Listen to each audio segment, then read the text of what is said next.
Yes, yes, yes. We're back with another episode. Today's going to be very special. I feel like I say that every time, but I've been knowing this young lady for a short period, but you've been very impactful in my professional career. You've given me advice and things of that nature. So I definitely want to give you a big shout out, give you your flowers today and now to Miss Tiana Watt-Porter. Thank you for coming on the show.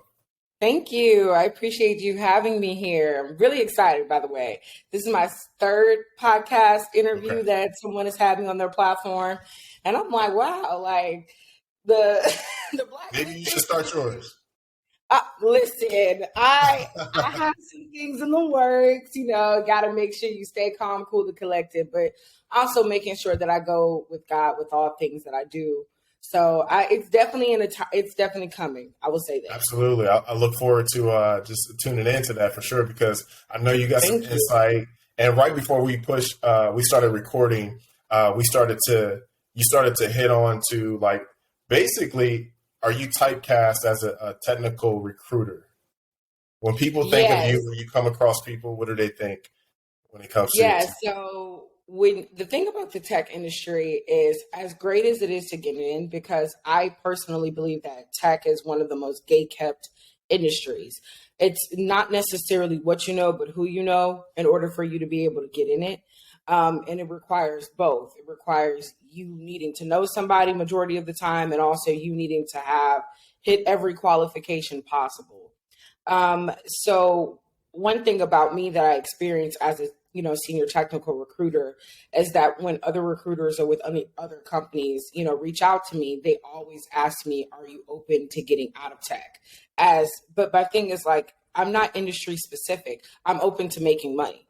So whatever can make me money, I'm going to I'm going to go for it. Not all money is good money, but people assume that because you've been in tech for this amount of time or because you work for these huge technical corporations that you won't be able to pivot. And I know that there are some people that feel that, oh, well, I've put all my work and all my effort into being in tech. I'm not leaving. Well, just not too long ago, I was telling my transitioners, please be careful about you wanting to transition to tech when you have no technical background. And everybody and their mom last year wanted to be a recruiter because they swore up and down it was going to be the easiest way to break into tech.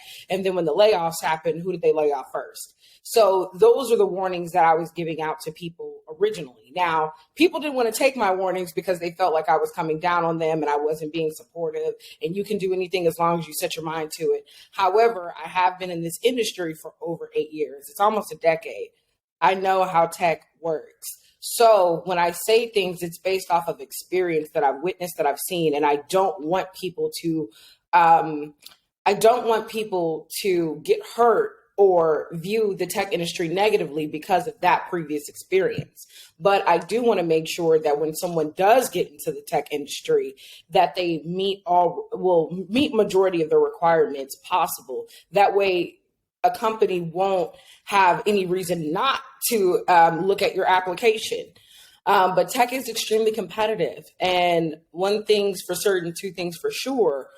I do believe that nowadays people they're underestimating their competition and overestimating their abilities.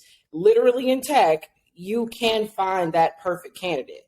I know on LinkedIn, everybody wants you to believe that there's no such thing. However, when you work for these global tech corporations, the perfect candidate, there's a good 4 or 5 of them in your candidate pipeline who hits the preferred qualification, who meets all the 100% of those qualifications. So that's the reason why I say the things that I say based off my LinkedIn platform, but also just pivoting back to your original question, some of the questions that I get when it comes down to the tech industry. I'm not all solely gung-ho on just tech in general, but as long as I can be a recruiter and be impactful, I am not industry specific. I love that so much. You definitely, obviously, have transferable skills to any industry. But let's stay on tech for a second. What are some of the qualities that a person looking to maybe transition from creative or some other field into the technical recruiting space? What type of skills or certifications or education should they already have? So one thing about recruiting is it's flexible. However, when it comes down to the tech, if you're going to, so let's break this question down, right? There's a difference between being a technical recruiter and then being a technical recruiter for a tech company. Those are two different things. You can quite literally be a technical recruiter within the banking industry, financial industry, and in, aviation, defense. They will have completely different requirements than you being a technical recruiter within the tech industry. Because more often than not, in the technical world, and if you are a technical recruiter, if you're going to vie for a technical recruiting role in a tech company, best believe your competition is going to be stiff. They're looking at the previous companies you worked for and what their impact was. So if you were one of those people that were fortunate enough to have fame, whichever you prefer to call it, to have on your resume, and you were there at a permanent basis or a long time, you're automatically going to be deemed as one of the top 15 or 20%, depending on how big the candidate pipeline is. Because they're looking at people who have Twitter, Microsoft, Google, Netflix, Amazon on their resume. And if they don't, they're looking at the subsets of those companies, right? So companies that are maybe not necessarily on their level, but are really great tech companies as well, such as Cisco, such as the startup tech companies that we're seeing that are popping up left and right, right? So when it comes down to recruitment, the first thing that I tell people that in order for you to be a recruiter and a good one at that, it starts with you, your personality. Nobody wants a dry recruiter. Nobody, hey, how you doing? Monotone. Nobody wants that, because you're supposed to make someone feel excited about the opportunity that you're presenting to them. You want to make them, switch. And a good 50 to 60% of what recruiters do, we're reaching out to candidates who aren't even looking on the market. So you're going to have to be excited. And if you're not excited, then why would you think someone else would be excited about the opportunity that's being presented? So that's number one. Number two, as far as specifications, tech companies, if you're going after a technical corporation, they're looking for previous technical experience. How many years of technical recruiting have you done? If you're in that 1 to 2 year bracket, no disrespect, I hate to tell you, if the job requirement requires 4+ years, what they're really looking for is actually 5+ years. I hate to say it. That 4+ is just being nice. They're really looking at someone who meets more of the qualifications, exceeds the qualifications. Because how many times have we seen in a tech corporation, they post a job description and then the person they hire has over qualifications that didn't even, met the preferred qualifications and everything. So you're going to want to make sure that you're coming to the table with something. You need to have that experience. It's no way around it. Now, there are tech companies that have like DE&I initiatives that present people the opportunity of being in recruitment or maybe being in HR with minusing some of those corporations. We saw that last year. Amazon did it, Meta did it. But with this year and last year, people got laid off and got laid off in the thousands. So now that's becoming a thing of the past. Now we're back to square one. So what are we doing? So we have to go back to the table, meaning what do I have? What do I bring? If I am already a recruiter and I've already been in recruitment, what have I worked on? What impact have I made? How many roles, requisitions have I managed? Yada, yada, yada. HR certifications are good. For me personally, I don't have a degree. So I'm relying mainly on my 8 years plus of experience. Also, the companies that I have on my resume, not to mention the fact that I'm a LinkedIn creator and I'm going to outdo everybody that's in the pipeline when it comes down to an interview. I interview very well, but that's also because I never overestimate myself nor the competition that's in my pipeline, because people who I'm going up against have master's degrees, have business degrees. They came from Princeton and Harvard and Stanford, and they had Google and Netflix and Indeed on their resume. So I'm already behind the curve. So for someone to look at me, I have to stand out in other ways. So if you don't meet some of the qualifications, you're going to have to find out other ways to stand out. What is your LinkedIn presence doing? How are you driving diversity, equity, and inclusion initiatives? What impact, what processes did you create at your last role or in your current role? You're going to have to put that on your resume.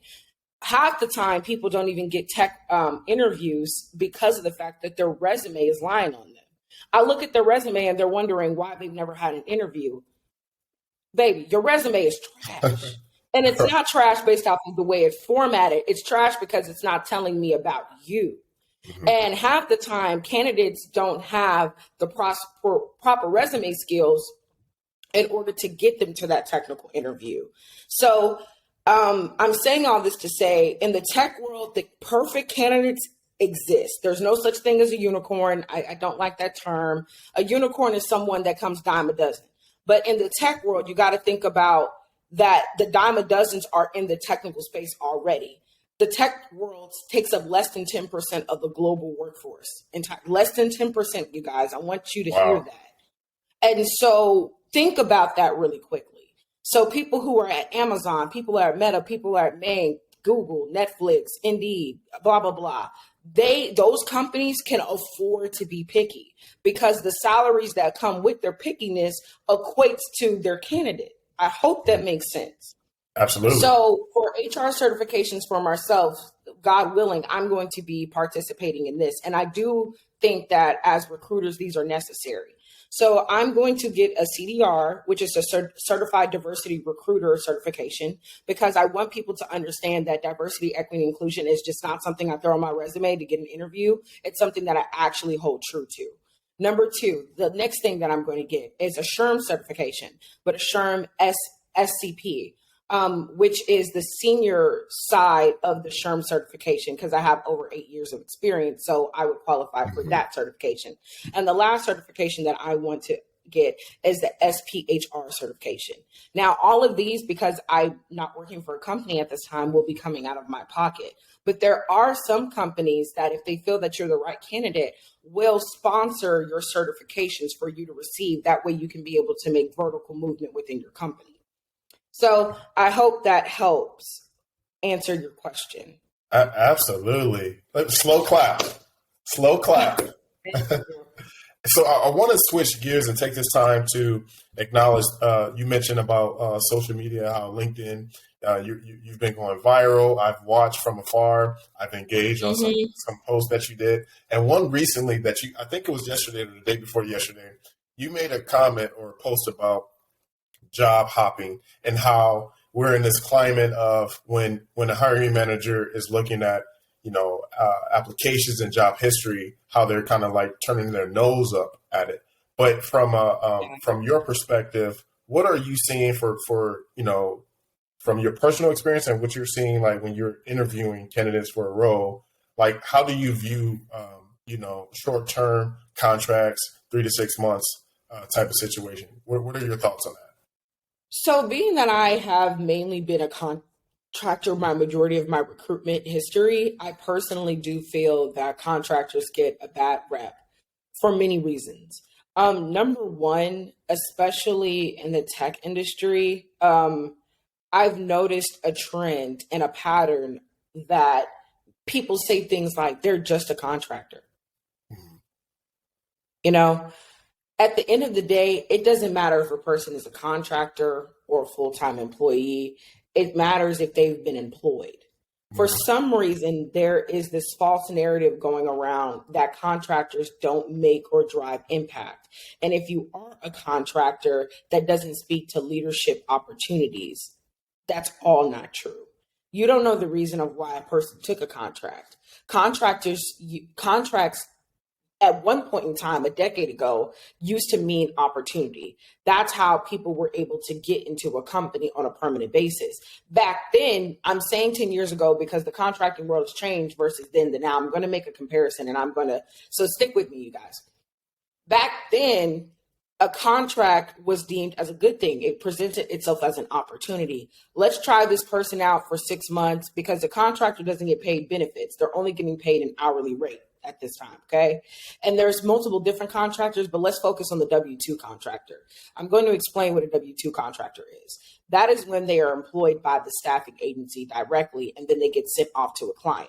So, for example, let's just say Microsoft paired with Insight Global, Apex Systems, and Randstad. And they said, find us 1,000 recruiters in these specific industries.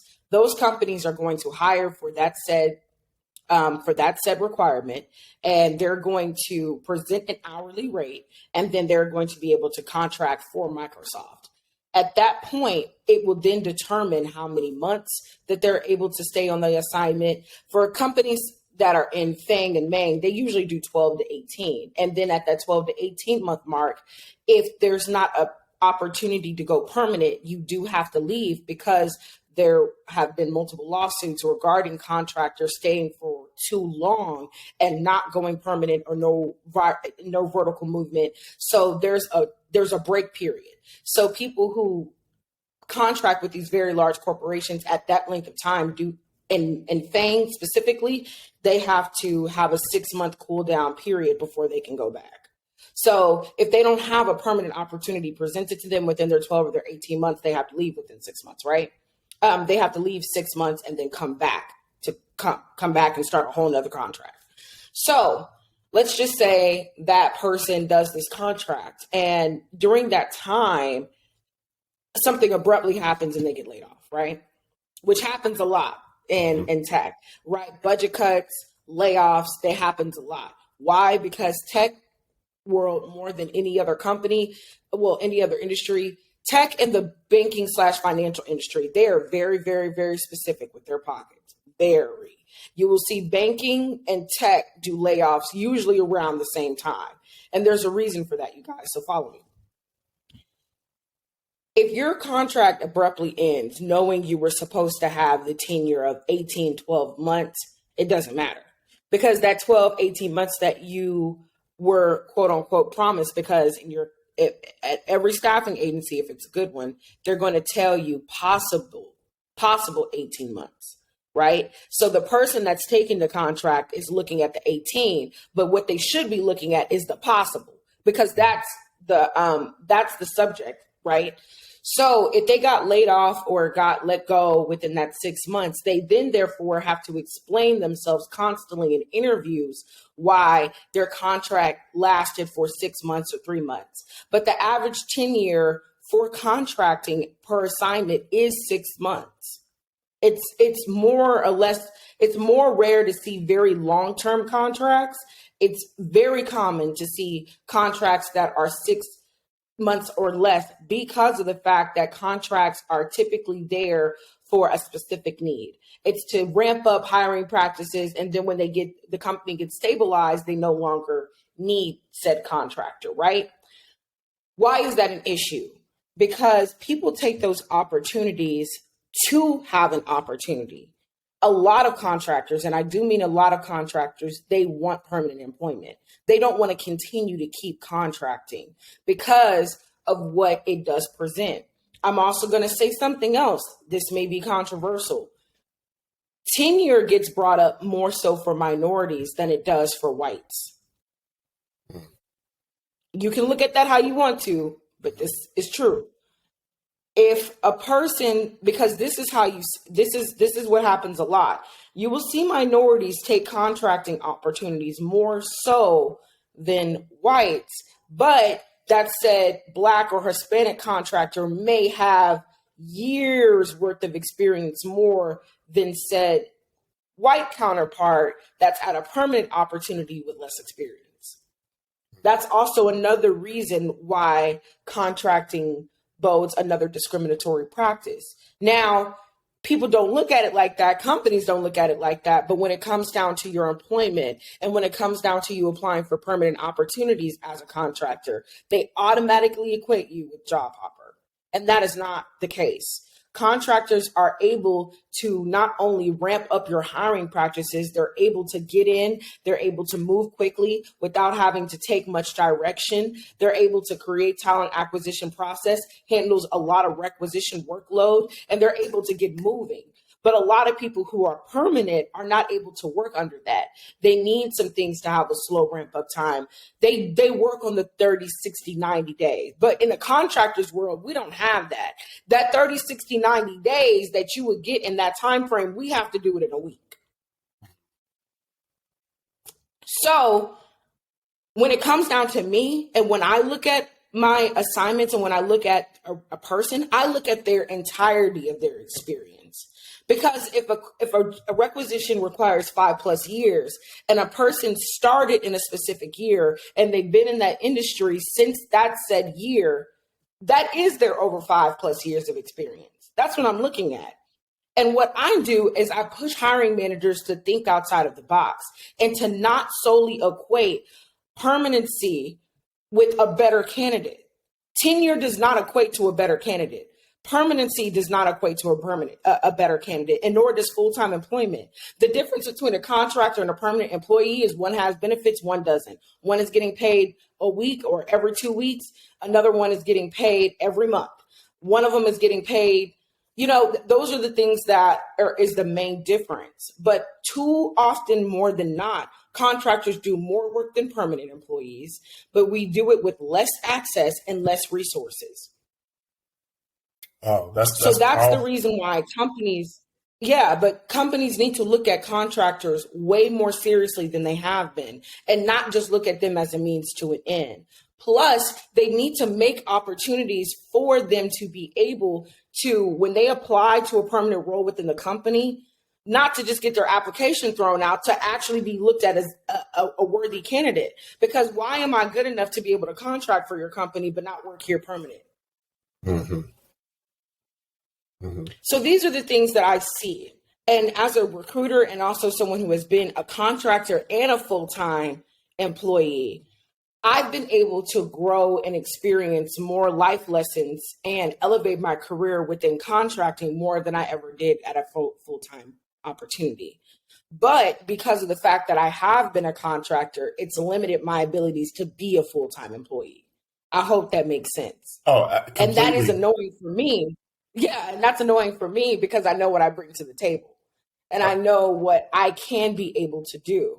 And if I was a permanent employee and I never had been done contracting and I had 8 years of the same years of experience that I have, I would have been somebody's manager a long time ago. Absolutely. And what I see just from your experience and you talking about the different assignments and projects and contract roles that you've had personally, I think that actually made you a better recruiter because you're able to adapt to systems quickly and different, practices within that ecosystem, if that makes sense. So I think Absolutely.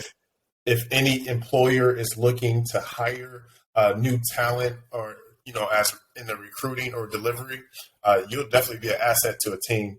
It's just a matter of you getting in front of the right person. Right. So let's switch gears. Like, what are you seeing? Is this whole economic shift that we're experiencing right now is going to last for a long period of time? Are you seeing any trends that's going on? Like you said, you've been in the industry for 8+ years. Like, what can we expect? Overall. So I actually, on my platform, I usually drop gems that, gets thrown out. So last year, I told people that economists, major news articles, and Wall Street all stated that layoffs were going to be happening all the way up into 2023. That was going to be the projection. I don't think people heard me because people were shocked when companies started laying off the first of the year. I'm like, I don't know why you're shocked, because it was projected. This is a perfect example of people not doing their research. Mm-hmm. They want to get into tech, but they never want to do the research in order to be able to survive in tech. And that's the problem, right? Mm-hmm. So I see too many times people tell me they want to break into tech. They want to break into tech. They don't want to break into tech. They can never quantify what they want to do. They have no idea what they would be good at doing. They don't know what their personality would be best suited for, nor did they do any research on any of the companies that they wanted to be at. All they're looking at is fame and being able to, I want to get there. But when I was at Microsoft in our trainings, we found out that it's harder to get into Google and Microsoft than it is to even get into Harvard. Wow.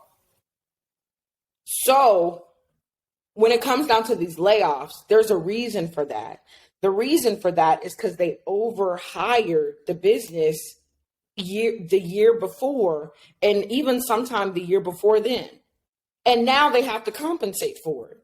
I knew last year when they were, and the year before last, when they were hiring like crazy for recruiters, I knew that was going to be a problem.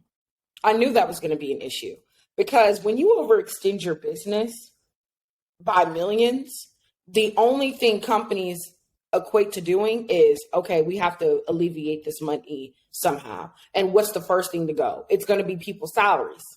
Mm-hmm. That's how you eliminate, that's how you're going to be able to relieve financial pressure. Layoffs just don't happen for a reason. They're laying people off so they can get their money back. Right. There's a reason for that, right? So, but the problem with how companies are laying people off is that now the people that are in HR and TA that are at the current companies that didn't get laid off is now about to be overworked because they're still going to have the workload for that said company, even with people being gone. So at one point in time, recruiters were having maybe like 5 to 10 requisitions, that would be the rec load. Now we're looking at people having 20 plus. And for people who have never worked in recruitment, that's a lot because they have different hiring managers. Each hiring manager has different things to be looked at. You have to because each requisition is technically a project of its own. You have to monitor the candidate pipeline. You have to move people. You have to be able to be communicative. I'm not a ghoster, so I never want to ghost any of my candidates. So think about having about a good 15 to 20 people times 20 requisitions. Mm-hmm. That's a lot. That's a lot to manage, to be able to provide that level of expectation, not to mention your talent acquisition team and your hiring managers. Mm-hmm.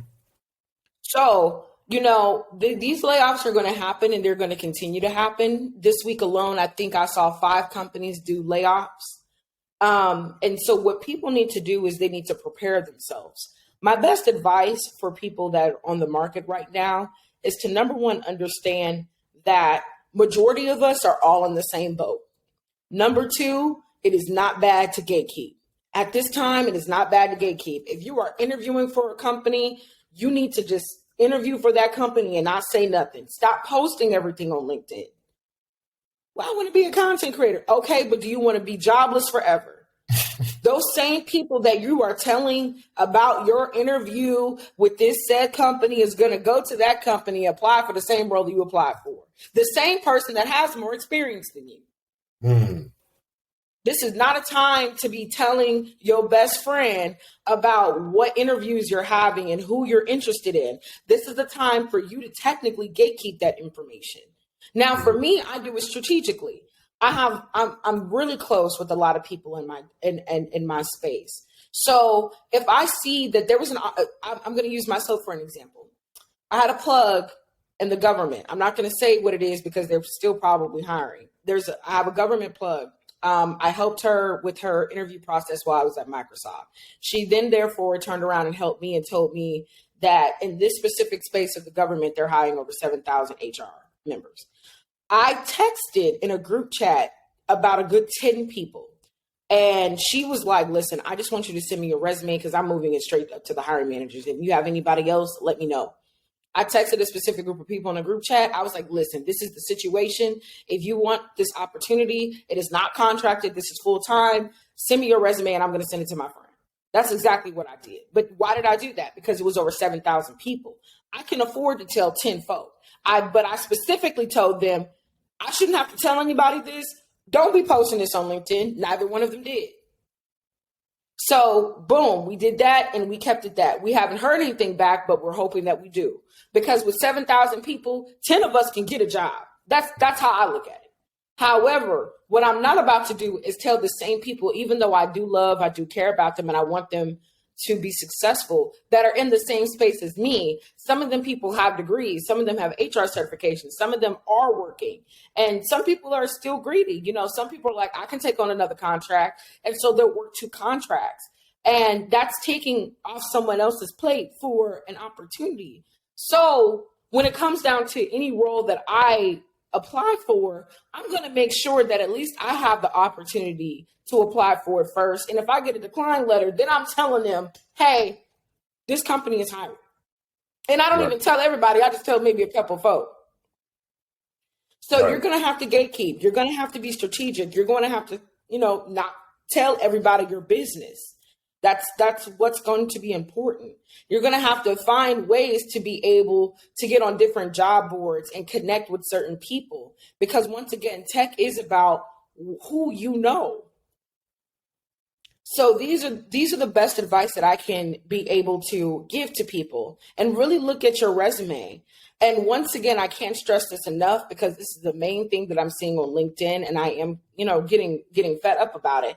People are really, really upset at the fact that they don't have a job at this time.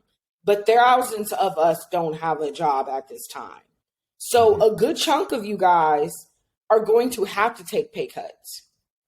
Yep. Last year, I took 2 pay cuts in order to stay employed, because I thought about the bigger picture. Do I need to take pay cuts? No, not at all. But do I need my bills to be paid? Absolutely. So you're going to have to take pay cuts. Now, don't take a pay cut that's not equivalent to your bills, though. But right. You are going to have, what if it pays more than unemployment? You need to take that opportunity if you get it. So what if it's not 6 figures? What are your bills looking like? Equate it to how much you spend in a month for your bills. Can it pay all of those? Mm-hmm.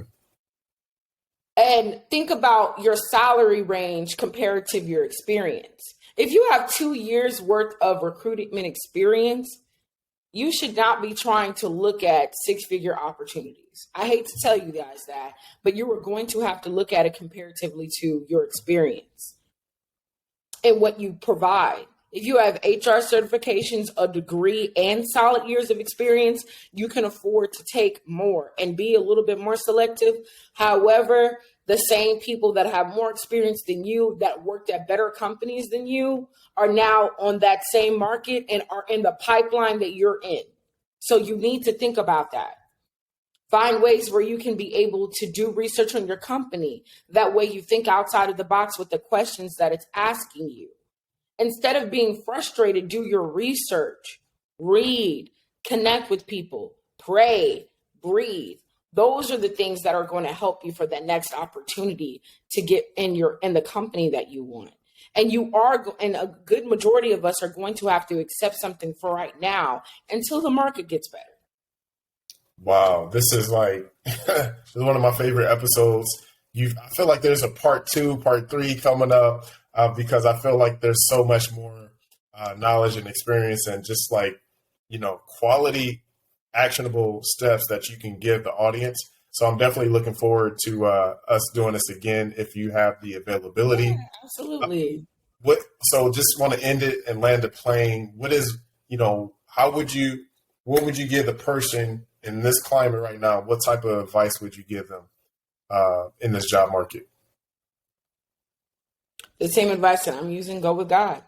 There you go. Boom. Go with God. At the end of the day, your faith is a determination of things unseen. Absolutely. So at the end of the day, regardless of what the market is, that has nothing to do with what the spiritual realm is doing. At the end of the day, the spiritual realm is more real than what's in this present physical. And what happens in the physical is a direct reaction of what happens in the spiritual. God has already seen you and provided for that next opportunity you have. Just because you haven't received it yet, that doesn't mean you don't have it. So wow. You need to make sure that you're understanding at the end of the day, your faith is going to bring you through. I'm saying this because I'm a follower of Christ. I don't believe in universalism. And even though I give everyone decency and respect for their beliefs, I believe in Christ. And my faith is going to bring me and it's going to bring me out of my current circumstance. So that is what I have faith in. I don't have faith in man.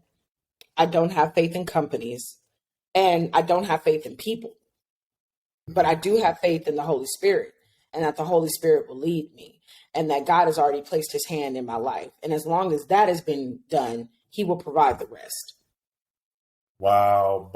As they say in other podcasts, those are some gems that you're, definitely putting down. Again, thank you for coming on to the show. Where can people find you on social media? Absolutely. So my LinkedIn is Tiana Watt-Porter, but it is Tiana Bomb Recruiter Watt-Porter. So please connect with me, follow me. I do post every now and then because I am intentional. I'm not one of those people that post on an everyday basis because at the end of the day, I need to find my next opportunity. So I'm strategic. So please follow me on LinkedIn, and I hope to be able to connect with some of you. Jay, thank you so much for having me. It was a blessing to be able to be here and to interact with your audience. It was wonderful. Wow, great episode. I'm looking forward to doing this again.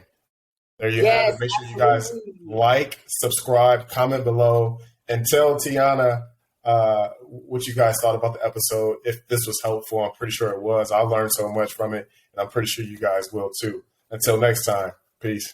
Thank you.